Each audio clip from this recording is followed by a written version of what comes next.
Hi students, ಇವತ್ತು C25 syllabus ಡಿಪ್ಲೊಮಾದ engineering mathematics 1 ಅದರಲ್ಲಿ chapter 1 matrices determinants ಪಾಠದ್ದು information ನೋಡೋಣ. ಮೊದಲನೇದಾಗಿ ಮ್ಯಾಟ್ರಿಕ್ಸ್ ಅಂದರೆ ಏನು, ಅದರ ಡೆಫಿನಿಷನ್ ಏನು. ಮ್ಯಾಟ್ರಿಕ್ಸ್ ಅಂದರೆ ಏನು ಇಲ್ಲ, ಸಿಂಪಲ್. ಒಂದಷ್ಟು ಎಲಿಮೆಂಟ್ಸ್ನ ಸ್ಕ್ವೇರ್ ಬ್ರ್ಯಾಕೆಟ್ ಒಳಗಡೆ ಬರೆದ್ರೆ ಅದನ್ನೇ ನಾವು ಮ್ಯಾಟ್ರಿಕ್ಸ್ ಅಂತ ಹೇಳ್ತೀವಿ. ಡೆಫಿನೇಷನ್ನ ನೋಡೋದಾದರೆ, a matrix is A arrangement of numbers are elements in rose and columns within the square brackets. ಅಥವಾ ಮ್ಯಾಟ್ರಿಕ್ಸ್ನ ನಾವು ಒಂದು ರೆಕ್ಟ್ಯಾಂಗುಲರ್ ಅರೇ ಆಫ್ ನಂಬರ್ಸ್ ಅಥವಾ ಎಲಿಮೆಂಟ್ಸ್ ಅಂತ ಕರಿಬೋದು. ಇಲ್ಲಿ ನೋಡಿ, ಇಲ್ಲಿ ಸ್ಕ್ವೇರ್ ಬ್ರ್ಯಾಕೆಟ್ಸ್ ಒಳಗಡೆ ನಂಬರ್ಸನ್ನು ಬರೆದಿರೋದನ್ನು ನಾವು ಮ್ಯಾಟ್ರಿಕ್ಸ್ ಅಂತ ಕರಿತೀವಿ. Next, order of matrix.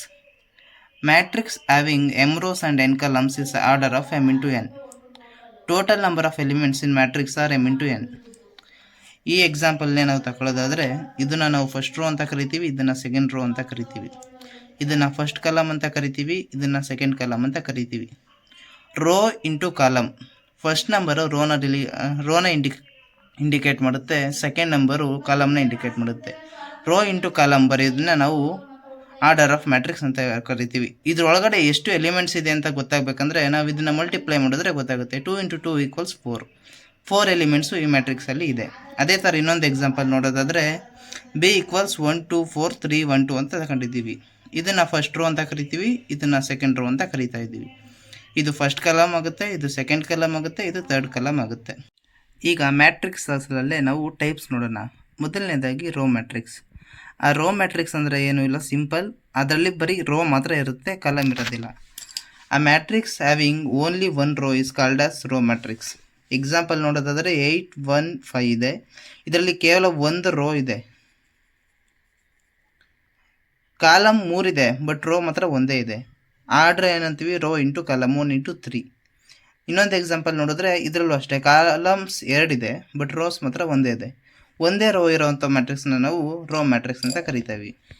Next column matrix. ಇದು ರೋ ಮ್ಯಾಟ್ರಿಕ್ಸ್ದು ಉಲ್ಟಾ. ಅದರಲ್ಲಿ ಒಂದೇ ಒಂದು ರೋ ಇರ್ತಿತ್ತು, ಇದರಲ್ಲಿ ಒಂದೇ ಒಂದು ಕಾಲಮ್ ಇರುತ್ತೆ. ಇದರಲ್ಲಿ ರೋ ಎಷ್ಟಾದರೂ ಇರ್ಬೋದು, ಬಟ್ ಕಾಲಮ್ ಒಂದೇ ಇರಬೇಕು. ಎಕ್ಸಾಂಪಲ್ ನೋಡೋದಾದರೆ, ಇದರಲ್ಲಿ ನೋಡಿ 2 ರೋ ಇದೆ, ಬಟ್ ಕಾಲಮ್ ಒಂದೇ ಇದೆ. ಅದಕ್ಕೆ ನಾವು ಇದನ್ನು ಕಾಲಮ್ ಮ್ಯಾಟ್ರಿಕ್ಸ್ ಅಂತ ಕರಿತೀವಿ. ಇನ್ನೊಂದು ಎಕ್ಸಾಂಪಲ್ ನೋಡಿದ್ರು ಅಷ್ಟೇ, ಕಾಲಮ್ ಒಂದೇ ಇದೆ, ರೋಸ್ 3 ಇದ್ದರೂ ಕಾಲಮ್ ಒಂದೇ ಇರಬೇಕು. ಅಂಥ ಮ್ಯಾಟ್ರಿಕ್ಸ್ನ ನಾವು ಕಾಲಮ್ ಮ್ಯಾಟ್ರಿಕ್ಸ್ ಅಂತ ಕರಿತಾ ಇದ್ದೀವಿ. ನೆಕ್ಸ್ಟ್, ಮೂರನೇ ಟೈಪ್ ಆಫ್ ಮ್ಯಾಟ್ರಿಕ್ಸ್ ಯಾವುದು ಅಂದರೆ ಝೀರೋ ಅಥವಾ null matrix. A matrix whose all elements are zero is known as zero or null matrix. ಅಂದರೆ ಆ ಮ್ಯಾಟ್ರಿಕ್ಸ್ ಒಳಗಡೆ ಇರುವ ಎಲ್ಲ ಎಲಿಮೆಂಟ್ಸು ಝೀರೋನೇ ಆಗಿರಬೇಕು. ಇದನ್ನು ನಾವು ಝೀರೋಯಿಂದ ಇಂಡಿಕೇಟ್ ಮಾಡ್ತಾ ಇದ್ದೀವಿ. ನೆಕ್ಸ್ಟು, ನಾಲ್ಕನೇ ಟೈಪ್ ಆಫ್ ಮ್ಯಾಟ್ರಿಕ್ಸ್ ಯಾವುದು ಅಂದರೆ ಸ್ಕ್ವೇರ್ ಮ್ಯಾಟ್ರಿಕ್ಸ್. ಇದರಲ್ಲಿ ಏನಾಗುತ್ತೆ ಅಂದರೆ ರೋ ಮತ್ತು ಕಾಲಮ್ ಎರಡು ಈಕ್ವಲ್ ಇರಬೇಕು. ಸ್ಕ್ವೇರ್ ಅಂದರೆ ಏನು? ಸ್ಕ್ವೇರ್ ಅಂದರೆ ಆಲ್ 4 ಸೈಡ್ಸ್ ಆರ್ ಈಕ್ವಲ್ ಅಂತ ಮಾಮೂಲಿ ಅರ್ಥ. ಅದೇ ರೀತಿ ಇಲ್ಲೂ ರೋ ಮತ್ತು ಕಾಲಮ್ ಈಕ್ವಲ್ ಆದರೆ ಅದನ್ನು ನಾವು ಸ್ಕ್ವೇರ್ ಮ್ಯಾಟ್ರಿಕ್ಸ್ ಅಂತ ಕರಿತೀವಿ. ಡೆಫಿನೇಷನ್ ಹೇಳೋದಾದರೆ, a matrix having equal number of rows and columns is known as square matrix. ಇಲ್ಲಿ 2 ಎಕ್ಸಾಂಪಲ್ ಕೊಟ್ಟಿದ್ದೀನಿ, ನೋಡ್ಕೋಬೋದು. ನೆಕ್ಸ್ಟ್, 5ನೇ ಟೈಪ್ನ ಮ್ಯಾಟ್ರಿಕ್ಸ್ ಬಂದು diagonal matrix. A square matrix whose all the elements except the diagonal elements are zero is called as a diagonal matrix. Diagonal matrix ಏನಂದರೆ ಅದು same ಒಂದು matrix, ಒಂದು ಸ್ಕ್ವೇರ್ ಮ್ಯಾಟ್ರಿಕ್ಸ್ ಆಗಿರುತ್ತೆ. ಇದನ್ನು ನಾವು ಡಯಾಗ್ನಲ್ ಎಲಿಮೆಂಟ್ಸ್ ಅಂತ ಕರಿತೀವಿ. ಆ ಡಯಾಗ್ನಲ್ ಎಲಿಮೆಂಟ್ಸ್ ಮಾತ್ರ ಒಂದು ನಂಬರ್ಸ್ ಆಗಿರಬೇಕು. ಇನ್ನು ಮಿಕ್ಕಿದ್ದೆಲ್ಲ ಝೀರೋ ಇದ್ದರೆ ಅದನ್ನು ನಾವು ಡಯಾಗ್ನಲ್ ಮ್ಯಾಟ್ರಿಕ್ಸ್ ಅಂತ ಕರಿತೀವಿ. ಫಾರ್ ಎಕ್ಸಾಂಪಲ್ -3 1 0 0 ಈ ಥರ ಇದ್ರೂ ನಾವು ಅದನ್ನು ಡಯಾಗ್ನಲ್ ಮ್ಯಾಟ್ರಿಕ್ಸ್ ಅಂತ ಕರಿತೀವಿ. ಪಾಸಿಟಿವೇ ಇರಬೇಕು ಅಂತೇನಿಲ್ಲ, ನೆಗೆಟಿವ್ ಆದರೂ ಇರ್ಬೋದು. ಒಟ್ಟಲ್ಲಿ ಡಯಾಗ್ನಲ್ ಎಲಿಮೆಂಟ್ಸಲ್ಲಿ ನಂಬರ್ಸ್ ಇರಬೇಕು, ಇನ್ನು ಮಿಕ್ಕಿದ್ದೆಲ್ಲ ಝೀರೋ ಇರಬೇಕು. ಇಂಥದ್ದನ್ನು ನಾವು ಡಯಾಗ್ನಲ್ ಮ್ಯಾಟ್ರಿಕ್ಸ್ ಅಂತ ಕರಿತೀವಿ. ನೆಕ್ಸ್ಟ್, 6ನೇ ಟೈಪ್ ಆಫ್ ಮ್ಯಾಟ್ರಿಕ್ಸ್ ಬಂದು ಸ್ಕೇಲರ್ ಮ್ಯಾಟ್ರಿಕ್ಸ್. ಸ್ಕೇಲರ್ ಮ್ಯಾಟ್ರಿಕ್ಸು ಒಂದು ಡಯಾಗ್ನಲ್ ಮ್ಯಾಟ್ರಿಕ್ಸೇ, ಆದರೆ ಪ್ರಿನ್ಸಿಪಲ್ ಡಯಾಗ್ನಲ್ ಇರೋವಂಥ ಎಲಿಮೆಂಟ್ಸ್ಗಳು ಸೇಮ್ ಇರ್ತವೆ. ಇಲ್ಲಿ ಯಾವ್ದಾದ್ರು ಇರ್ತಿತ್ತು ಡಯಾಗ್ನಲ್ ಮ್ಯಾಟ್ರಿಕ್ಸ್ ಅಂದರೆ, ಇದು ಡಯಾಗ್ನಲ್ ಮ್ಯಾಟ್ರಿಕ್ಸೇ. ಪ್ರಿನ್ಸಿಪಲ್ ಡಯಾಗ್ನಲ್ನಲ್ಲಿರೋ ಎಲಿಮೆಂಟ್ಸು ಸೇಮ್ ಇದ್ದರೆ ಅದನ್ನು ನಾವು ಸ್ಕೇಲರ್ ಮ್ಯಾಟ್ರಿಕ್ಸ್ ಅಂತ ಕರಿತೀವಿ. ಇದು ನೋಡಿ, 3 ಎಕ್ಸಾಂಪಲ್ ಕೊಟ್ಟಿದ್ದೀನಿ. ಇದನ್ನು ನಾವು ಡಯಾಗ್ನಲ್ ಎಲಿಮೆಂಟ್ಸ್ ಅಂತ ಕರಿತೀವಿ. ಈ ಎಲಿಮೆಂಟ್ಸು ಸೇಮ್ ಇದ್ದರೆ ಅದನ್ನು ನಾವು ಸ್ಕೇಲರ್ ಮ್ಯಾಟ್ರಿಕ್ಸ್ ಅಂತ ಕರಿತೀವಿ. ನೆಕ್ಸ್ಟ್ ಬರೋದಾದರೆ ಯೂನಿಟ್ ಮ್ಯಾಟ್ರಿಕ್ಸ್.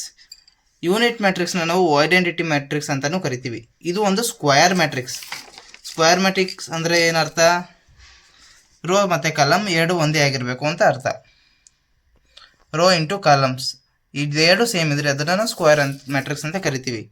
ಯೂನಿಟ್ ಮ್ಯಾಟ್ರಿಕ್ಸು ಸಹ ಅಷ್ಟೇ, ರೋ ಮತ್ತು ಕಾಲಮ್ ಎರಡು ಒಂದೇ ಇರುತ್ತೆ, ಆದರೆ ಇಲ್ಲಿ ಡಯಾಗ್ನಲ್ ಎಲಿಮೆಂಟ್ಸು ಸಹ ಒಂದೇ ಇರುತ್ತೆ, ಮಿಕ್ಕಿದ್ದೆಲ್ಲ 0 ಇರುತ್ತೆ. ಎಕ್ಸಾಂಪಲ್ ಕೊಡೋದಾದರೆ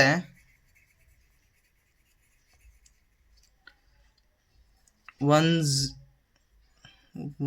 0 0 A equals 1 0 0 1 ಅಥವಾ B equals 1 0 0 0 1 0 0 0 1. ಇದೆಷ್ಟಿದೆ? 2 ಇಂಟು 2, ಇದು 3 ಇಂಟು 3. ಯೂನಿಟ್ ಮ್ಯಾಟ್ರಿಕ್ಸ್ ಅನ್ನೋದು ಒಂದು ಡಯಾಗ್ನಲ್ ಮ್ಯಾಟ್ರಿಕ್ಸು ಆಗಿರುತ್ತೆ, ಒಂದು ಸ್ಕ್ವೇರ್ ಮ್ಯಾಟ್ರಿಕ್ಸು ಆಗಿರುತ್ತೆ. ಆದರೆ ಇದರಲ್ಲಿರೋ ಡಯಾಗ್ನಲ್ ಎಲಿಮೆಂಟ್ಸ್ ಈಕ್ವಲ್ಸ್ ಟು 1, ಇನ್ನು ಮಿಕ್ಕಿದ್ದೆಲ್ಲ 0 ಆಗಿರಬೇಕು. ನೆಕ್ಸ್ಟ್ ಕಾನ್ಸೆಪ್ಟ್ ಬಂದು ಆಲ್ಜಿಬ್ರಾ ಆಫ್ ಮ್ಯಾಟ್ರಿಕ್ಸ್. ಆಲ್ಜಿಬ್ರಾ ಅಂದರೆ ಮ್ಯಾಟ್ರಿಕ್ಸ್ ಮೇಲೆ ನಾವು ಏನೇನು ಆಪ್ರೇಷನ್ಸ್ನ ಪರ್ಫಾರ್ಮ್ ಮಾಡ್ತಾ ಇದ್ದೀವಿ ಅನ್ನೋದನ್ನು ಇದರಲ್ಲಿ ನೋಡ್ತೀವಿ. ಮೊದಲನೇದಾಗಿ ಬಂದು ಸ್ಕೇಲರ್ ಮಲ್ಟಿಪ್ಲಿಕೇಶನ್. ಸ್ಕೇಲರ್ ಮಲ್ಟಿಪ್ಲಿಕೇಶನ್ ಅಂದರೆ ಏನಿಲ್ಲ, ಒಂದು ಸ್ಕೇಲರ್ ಅಂದರೆ ಒಂದು ಸಿಂಗಲ್ ನಂಬರ್, 1 ಆಗಿರ್ಬೋದು, -1 ಆಗಿರ್ಬೋದು, 2 ಆಗಿರ್ಬೋದು, -5 ಆಗಿರ್ಬೋದು, ಎನಿಥಿಂಗ್, ಒಂದು ಸಿಂಗಲ್ ನಂಬರ್ನ ಒಂದು ಮ್ಯಾಟ್ರಿಕ್ಸ್ಗೆ ಮಲ್ಟಿಪ್ಲೈ ಮಾಡೋದನ್ನು ನಾವು ಸ್ಕೇಲರ್ ಮ್ಯಾಟ್ರಿಕ್ಸ್ ಅಂತ ಕರಿತೀವಿ. ಇಲ್ಲಿ ನೋಡಿ, ಇಲ್ಲಿ if K is a scalar ಅಂದರೆ single number and A is a matrix of any size, then K ಅಂದರೆ scalar into A is a matrix obtained by multiplying each elements of A by scalar K. Illustration ಏನಂದರೆ, A ಅನ್ನೋದು ಒಂದು matrix. ಇಲ್ಲಿ ನೋಡೋಣ ಎಕ್ಸಾಂಪಲಲ್ಲಿ A ಅನ್ನೋದು ಒಂದು matrix ಇದೆ, 4 2 -1 5 3 -2. ಇದಕ್ಕೆ ನಾವು ಸ್ಕೇಲಾರ್ ಮಲ್ಟಿಪ್ಲಿಕೇಶನ್ ಅಂದರೆ 3ನ ಮಲ್ಟಿಪ್ಲೈ ಮಾಡಬೇಕು ಅಂದರೆ 3 ಇಂಟು ಎ ಈಕ್ವಲ್ಸ್ 3 ಆಫ್ 4 2 -1 5 3 -2. ಇದನ್ನು ಸಿಂಗಲ್ ಈಚ್ ಎಲಿಮೆಂಟ್ಸ್ಗೂ ನಾವು ಮಲ್ಟಿಪ್ಲೈ ಮಾಡೋದನ್ನೇ ಸ್ಕೇಲಾರ್ ಮಲ್ಟಿಪ್ಲಿಕೇಶನ್ ಅಂತ ಕರಿತೀವಿ. 3 into 4 equals 12, 3 into 2 equals 6, 3 into -1 equals -3, 3 into 5 15, 3 into 3 9, 3 into -2 equals -6. ಎರಡನೇ ಆಪ್ರೇಷನ್ ಏನಂದರೆ ಟ್ರಾನ್ಸ್ಪೋಸ್ ಆಫ್ ಅ ಮ್ಯಾಟ್ರಿಕ್ಸ್. ಅಂದರೆ ಇದು ಹೆಂಗೆ ಸಿಗುತ್ತೆ ನಮಗೆ ಟ್ರಾನ್ಸ್ಪೋಸ್ ಅಂದರೆ, ಒಂದು ಮ್ಯಾಟ್ರಿಕ್ಸ್ ಇರುತ್ತೆ ಅಂದ್ಕೊಳ್ಳಿ, 1 2 3 4. ಇದು row, first row, second row, first column, second column. ರೋನ ಕಾಲಮಾಗಿ ಮಾಡಿ ಕಾಲಮ್ನ ರೋ ಆಗಿ ಮಾಡಿದ್ರೆ ನಮಗೆ ಟ್ರಾನ್ಸ್ಪೋಸ್ ಆಫ್ ಮ್ಯಾಟ್ರಿಕ್ಸ್ ಸಿಗುತ್ತೆ. A transpose of a matrix is a matrix formed by interchanging rows and columns of a matrix. If a matrix has dimension of m into n, its transpose will have dimension of n into m. ಅಂದರೆ ಇಲ್ಲಿ ನೋಡಿ example 3 into 2 ಅಂತ denote ಮಾಡಿದ್ರೆ, ಇದನ್ನು transpose ರೋನ ಕಾಲಮಾಗಿ ಮಾಡಿದ್ದೀವಿ ಅಂದರೆ ಅದು 2 into 3 ಆಗುತ್ತೆ. Transpose of a matrix denoted by a dash or A T, a to the power t. Example ನೋಡೋದಾದರೆ, ಎ ಮ್ಯಾಟ್ರಿಕ್ಸ್ ಇದೆ, ಇಲ್ಲಿ ಒಂದು ಮ್ಯಾಟ್ರಿಕ್ಸ್ ಇದೆ, a ಈಕ್ವಲ್ಸ್ 2 -1 3 1 4 5. ಇದರಲ್ಲಿ ರೋ ಎಷ್ಟಿದೆ 3, ಕಾಲಮ್ ಎಷ್ಟಿದೆ 2. ಇದನ್ನು ನಾವು ಟ್ರಾನ್ಸ್ಪೋಸ್ ಆಗಿ ಮಾಡಬೇಕು ಅಂದರೆ ಫಸ್ಟು ಒಂದು ಕಾಲಮ್ ತಗೊಳ್ಳಿ, ಆ ಕಾಲಮ್ನ ರೋ ಆಗಿ ಬರೀತಿದ್ದೀನಿ. 2 3 ಕಾಲಮ್ ಇತ್ತು, ಅದನ್ನು ರೋ ಮಾಡ್ತಾ ಇದ್ದೀನಿ 4. ನೆಕ್ಸ್ಟ್ ಸೆಕೆಂಡ್ ಏನಿದೆ ಅದನ್ನು ತಗೋತಾ ಇದ್ದೀನಿ, ಅಲ್ಲಿ -1 1 5